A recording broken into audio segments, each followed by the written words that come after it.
Welcome back to another volume of truly disturbing tales from Reddit.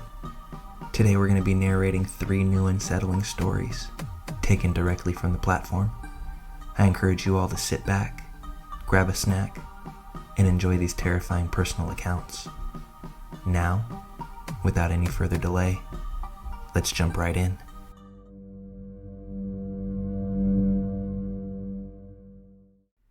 I am and have been a paramedic for about 10 years. My entire career has been spent in emergency medicine, responding to 911 calls and providing advanced life support for life-threatening illnesses and injuries. The calls we respond to range from inappropriate use of an ambulance to minutes away from death, and oftentimes, it's already too late. This story in particular is going to be dark. I apologize in advance if there are people that hear this story and are affected by the nature of it. It's going to be graphic, and I'm not going to gloss over any details because the imagery is important. As awful as the story is, I want to make something good come from it. I want to use this story to preach a little and hope that if it finds someone somewhere, that it could help them. As stated above, this content may not be suitable for everyone, but again, I believe that it's important. This is going to be a long one, so settle in. With all of that out of the way, this story is my Vietnam. I had been working for a couple of years as a paramedic after I graduated from school. The place I worked primarily was in the city, but our service area was the entire county, which is very rural. When you're in school and go on ride-alongs, you practice your skills with your preceptors on patients, very similar to residency or internship. Your exposure to the job is what you get while on those ride-alongs. Sometimes you get seriously injured patients, and it's terrifying because you don't always know what to do. You're still learning. But you have your preceptor at your back to protect you from any fuck-ups and guide you along the way. Sometimes, though, you don't get lucky enough to experience some of these horrible things. To some, that may seem like a good thing, but it's important to experience these as it prepares you for a time when you're all alone. There are a couple of terms we use, called white cloud and black cloud. White cloud refers to a person, either student or professional, who never gets the exciting, serious calls. The calls always seem to come when you are just getting off shift or you left the area of where the call came in, and now another ambulance gets to take it. And this white cloud can follow this person for any length of time. Black cloud is the opposite. When I was in school, I was a white cloud. I got a few cardiac arrests, bad accidents, things like that, but nothing that ever really stood out as unique. So a couple of years into my career, this white cloud is still kind of lingering over me. That's not to say I hadn't had bad calls before that. I had, but it's not the same. The day this story takes place is Christmas Eve.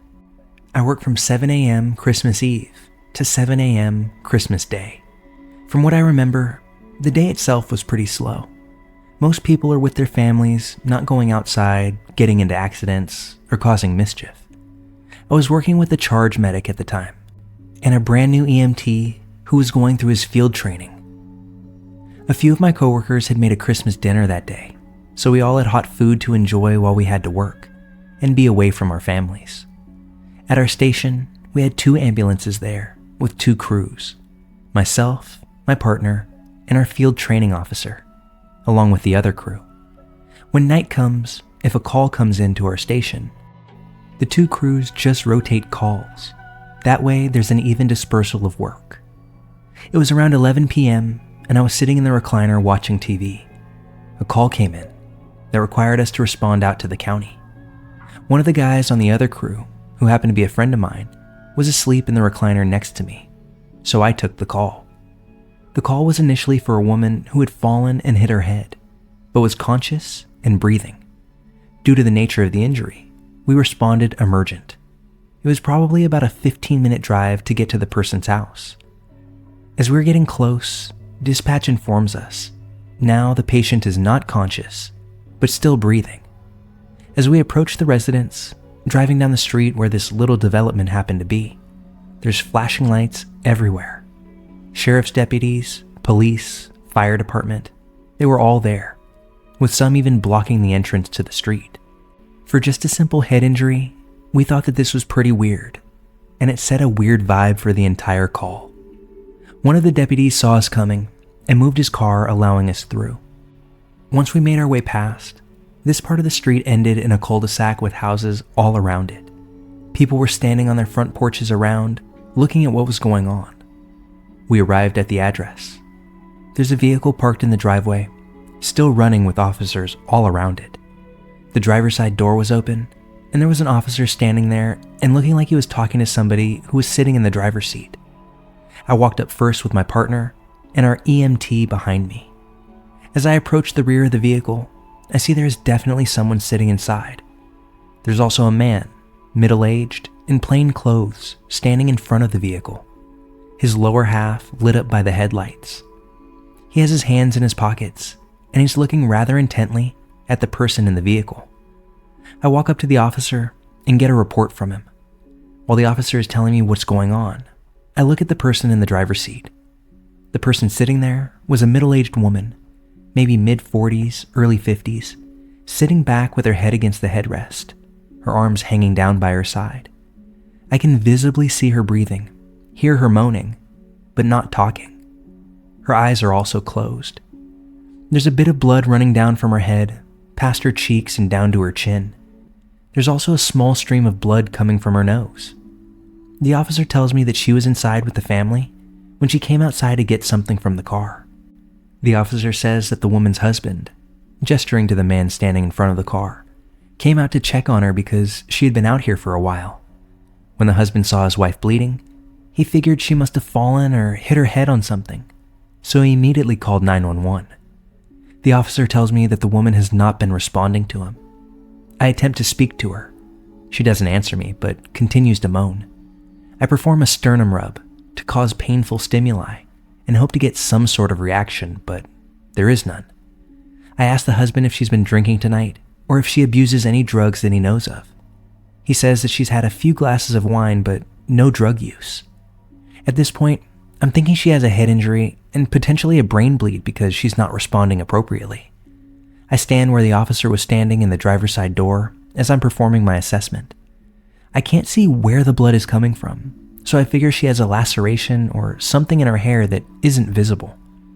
It's at this time that the officer comes up to me. He says, "We also found this in the driver's side door compartment." He produces a revolver. I look at the officer and then down at the firearm. He looks at me, holds it out. I grab the revolver and flip out the cylinder, at the same time thinking to myself, oh fuck. In the cylinder is one brass casing with the primer indented, meaning that a round has been fired. With this new information, and based on the bleeding, I assume that the patient had put the gun to her temple or something like that. The fact that she's still breathing and making noises leads me to assume that she missed, or the bullet miraculously bounced off if she held it at a weird angle. Due to the potential for significant head trauma, I decided that we need to place a cervical collar on the woman, in case of a spinal injury as well. I asked one of the firefighters to grab a collar out of our ambulance. I open the back door of the vehicle and get in behind the woman so I can hold her head stable while the fireman attaches the collar. It's only when I do this that I see what's really going on. As I slide in behind the patient, I can see the back of her head, and that's something that I will never be able to unsee. Looking at the back of her head, I see a grapefruit-sized hole. With my flashlight, I look at the hole and it's nearly empty, except for a large piece of skull that is floating on top of a blood and brain soup. I look up, and on the headliner of the vehicle is a 2-foot in diameter halo of blood and brain pointed above her, with tiny pieces of skull stuck into the fabric. I look back at the hole. It's a chilly night, so I can see heat vapors coming out of the hole, similar to how you would be able to see your breath on a cold day. I look out the vehicle at my partner, and I say, "We need to go now." It was either the look on my face or his sense that caused him to peek inside the vehicle to see what I was seeing. His eyes grew wide, and all he said was, "Holy shit." Our EMT quickly went to the ambulance and grabbed the stretcher and backboard. Up until this point, we were taking our time carefully getting her out of the vehicle, but now, carefully and slowly, turned into just get her out of the vehicle. Our EMT also grabbed me a few large trauma dressings and gauze wrap. I placed the trauma dressing over the hole and wrapped the ever-living shit out of it around her head so that when we moved her onto the stretcher, nothing would spill out. With the help of the fire department and police, we moved the woman onto the backboard and put her on the stretcher. The whole time, the husband had been standing at the front of the vehicle watching, not understanding what had happened. As we get the woman on the stretcher, he comes over and I can see now that he has tears on his face. He bends down, kisses her on the cheek and says, "I love you." We quickly get the woman in the ambulance. Due to her injuries, her cerebrum, the largest part of her brain, is almost completely gone, meaning she has no motor function, no muscle function, and no cognitive abilities. Her brainstem, however, is still intact. The bullet had missed it. The brainstem controls the body's autonomic functions, like respiratory rate, heart rate, and blood pressure.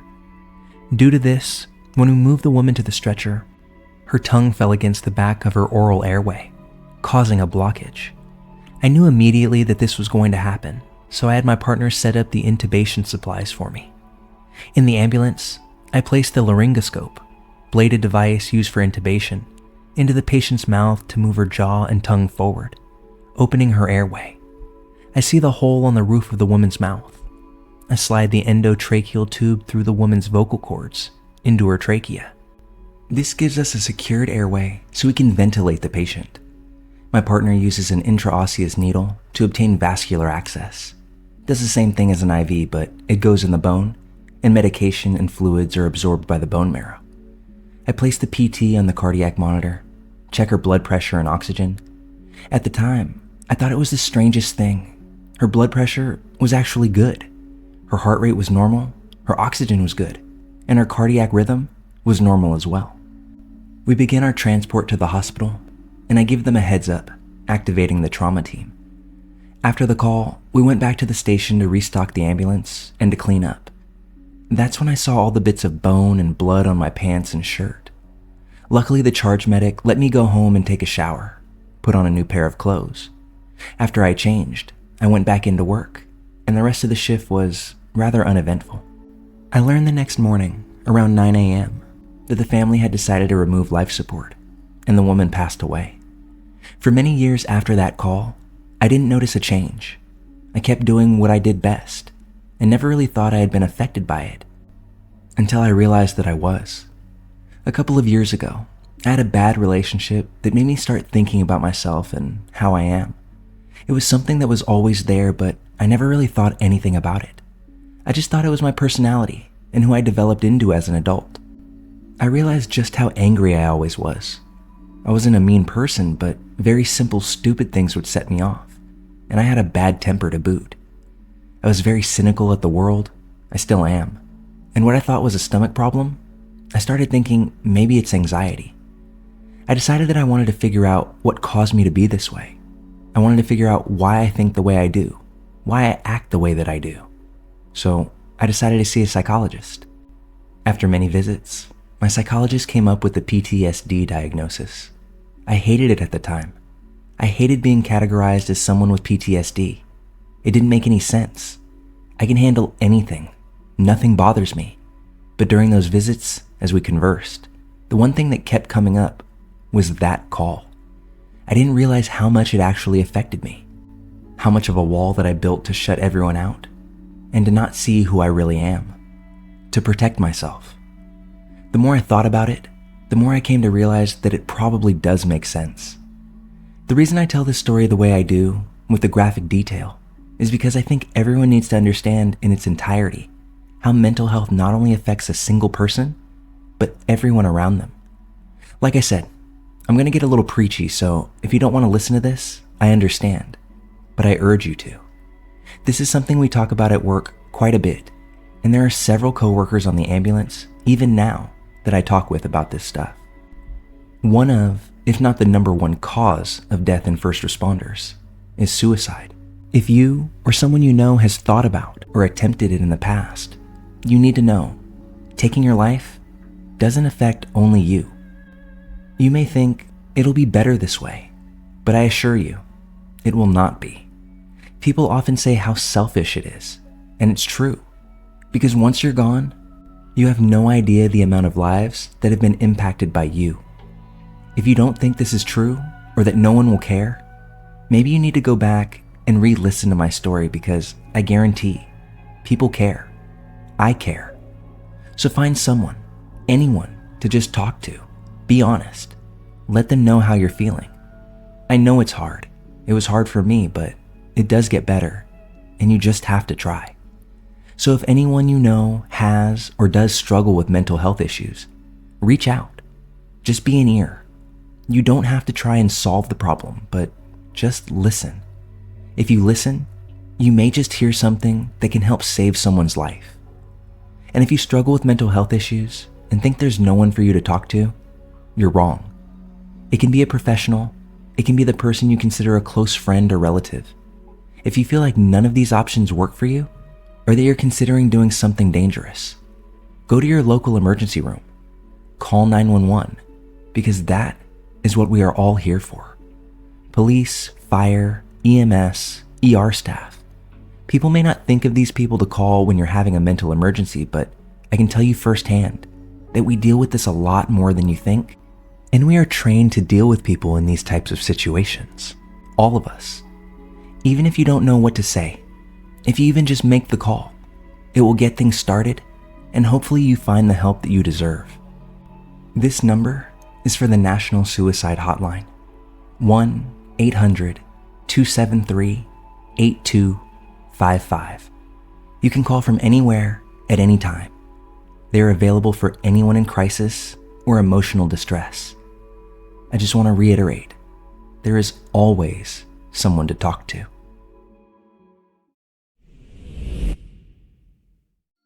I'm a 36-year-old female, and I wish that this wasn't real, but unfortunately, it is. Let me start by saying just how crazy it is that children are so very trusting. But then again, maybe it was just me. When I was 7 years old, my parents and I were living in a basement apartment in the Bronx. The way the apartment was set up had my mother and father's room at one end of a short hall, the bathroom in the middle, and my room at the other end. If you don't know anything about a basement apartment, just know that it doesn't take much effort to enter one through a window. One very early morning, possibly around 5 or 6 a.m., I was woken up by a very sharp pain in one of my butt cheeks. I got up thinking our cat had gotten into my room and had bit me, as she used to nip hard and attack at whatever she felt like, toes included. I jumped up looking for her, only to see a grown man sitting on my bed. I remember being upset and asking him, "Why did you pinch me?" To which he hushed me and said something about him being thirsty.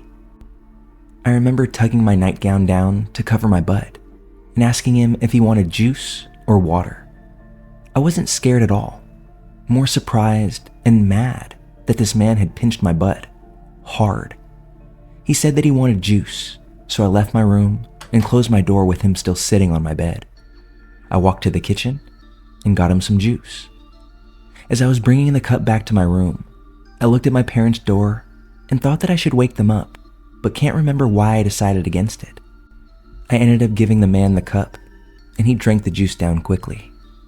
I remember that he asked me if I could help him find his friend, and him telling me that he was lost. I remember that my dad had told me that I wasn't allowed to go outside without him or my mother. They were worried as this was a new neighborhood, and we had only moved in maybe 2 weeks earlier.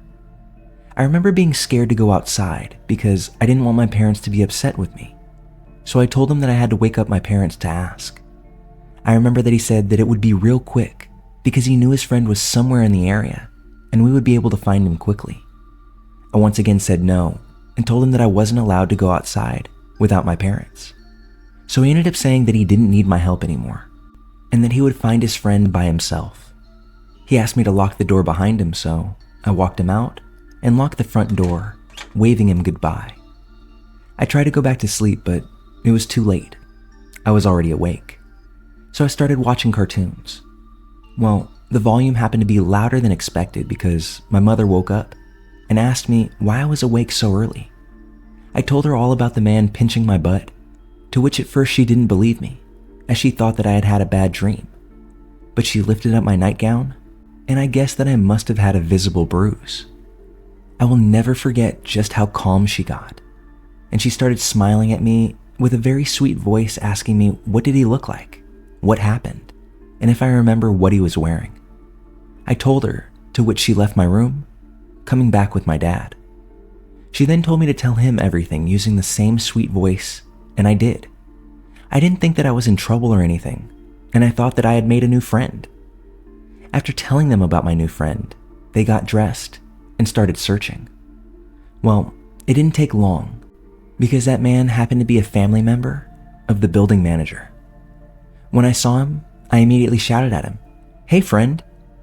My parents told me to go inside at that point, which I did. Maybe an hour or so later, my parents came back with McDonald's for me, but they seemed angry. Before the end of the day, my father put a padlock on my door and told me that whenever I go to sleep, to always lock my door, as our kitchen windows didn't have a lock, and that's how that man got in. Sometime later, I was probably around 15, I found out that the guy was mentally ill and had been sent away from the country by his family so that he wouldn't get arrested for something he did with another little girl. It still surprises me that I wasn't scared, but I do want to say, please, if you or anyone you know lives in a basement, ground level apartment, or flat, please triple check that all the window locks work and lock your windows up tight every night. You never know who may be trying to get in.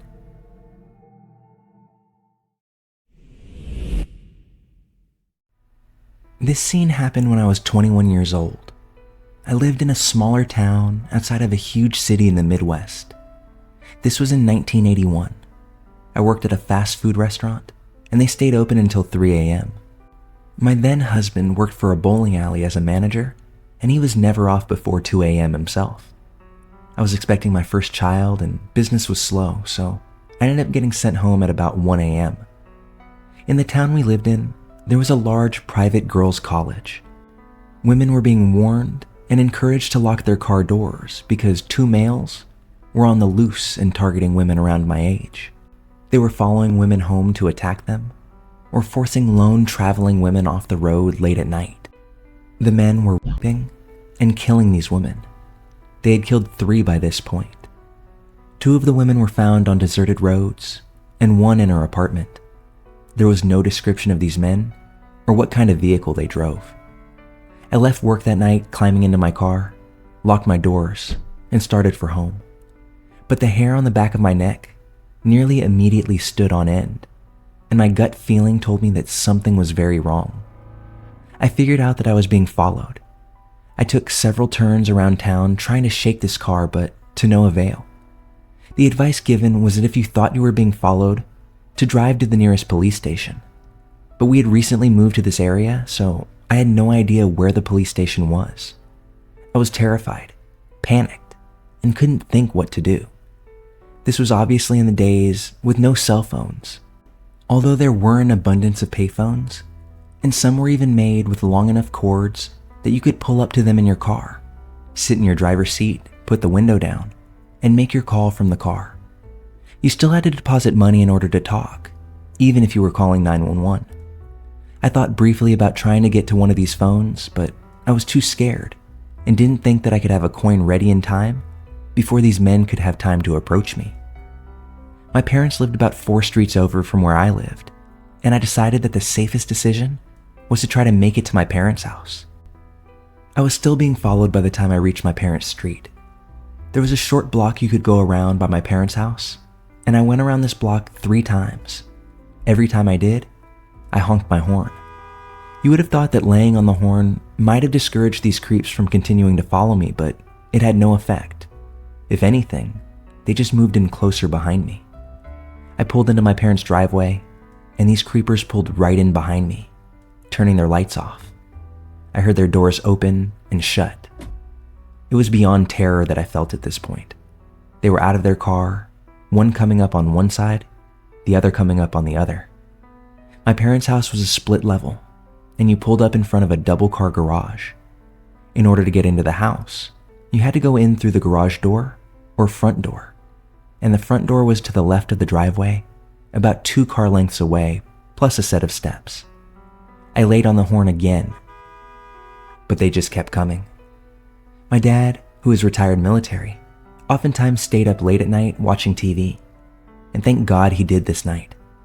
All of a sudden, the porch light turns on, and he bursts out the front door. He assessed the situation instantly and started yelling at these creeps to get the fuck away from my car, all the while barreling down the steps towards them. At first, they didn't retreat very fast, but they must have thought better. My dad is a very big guy, about 6 feet 4 inches tall, 260 pounds, a former college football player, and he wore size 15 EEE shoes. He made it to the front of their car and pounded on the hood before they were able to burn rubber, reversing out of the driveway. While he was unable to get a license number because they didn't have a front plate, he was able to describe them and give the make and model to the police. The police told me just how fortunate I was that my dad had realized what a dire situation I was in. I still get chills thinking back to that night.